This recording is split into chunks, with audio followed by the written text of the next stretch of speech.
que chacun regarde les textes, chacun attaque. J'ai vu encore aujourd'hui des dépôts de plainte. Il y aura des explications, des justifications. Il ne faut jamais mélanger ce qui est légal et moral. Il y aura des explications sur chaque élément et nous apporterons des éléments, bien évidemment, suite à la suite logique de ce dépôt de plainte qui est arrivé aujourd'hui. Pourquoi vous tardez à nous donner ces éléments, monsieur ? Je tarde pas, tout simplement parce qu'après le conseil de communautaire, je suis parti quelques jours en congé, comme tout le monde le sait. Je suis arrivé, j'ai découvert effectivement cette tempête et cette tourmente autour des frais d'élus qui sont ridicules. De vos frais, monsieur Castellin ? De mes frais, des frais de président d'une métropole. Vous avez vos collègues qui ont fait une comparaison avec les autres métropoles. Je suis au même niveau, voire légèrement en dessous. Ce n'est pas une question d'argent, hein, c'est une question oui, de j'ai bien compris. Est-ce qu'il n'y a pas eu une confusion des gens de votre part, une maladresse? Non, pourquoi une maladresse? Vous savez, je suis président 17 heures par jour dans mon bureau. Non, mais ça, personne ne le remet en cause, monsieur Castellin. Qu'est-ce qui est remis en cause? Ce qui est remis en cause, c'est effectivement des frais que vous auriez donc pris sur le compte de la métropole pour des déplacements ou des affaires privées. Lesquels précisément? Alors il y a, si je reprends l'article de Next City, c'est ça?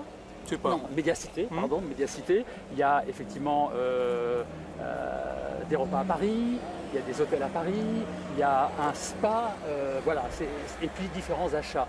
L'article est extrêmement précis. Bien sûr, vous savez, quand quelqu'un arrive à obtenir l'ensemble de mes factures sur 4 ans, par quel biais d'ailleurs, je ne sais pas, est-ce la continuité de cette chasse à l'homme? Mes déplacements à Paris, 4 en 50 mois de présidence. Vous le savez, je suis le LOSC, je suis allé voir le PSG Lille. On parle de week-end, c'est le mardi, c'est le vendredi et c'est le dimanche soir pour aller à l'inauguration de la U Arena lorsque l'on a switché la Coupe Davis et France-Japon. Tout est expliqué, tout est légal. Maintenant, il y a une procédure, on veut une nouvelle fois m'attaquer, je me défendrai. Est-ce que la contre-attaque n'était pas un peu violente, les pseudo-journalistes, la haine, etc. Je n'attendais, j'ai une réaction de colère d'un papa qui a été outré que sa fille soit appelée. J'ai eu une réaction peut-être subite, peut-être forte, peut-être dans un moment de pression, parce qu'à chaque fois ça tombe le jour d'un conseil de communauté. J'ai peut-être été violent, je m'en excuse auprès de votre profession, mais certainement pas auprès d'eux qui ont été jusqu'à appeler ma fille, me harceler, faire une chasse à l'homme.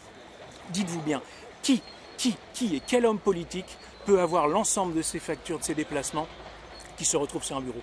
J'ai voulu être le plus transparent possible en créant une régie du cabinet. Elle se retrouve sur la place publique, je m'en explique, je m'en expliquerai et il n'y a aucun souci. Vous êtes debout? Je suis debout et je vais continuer.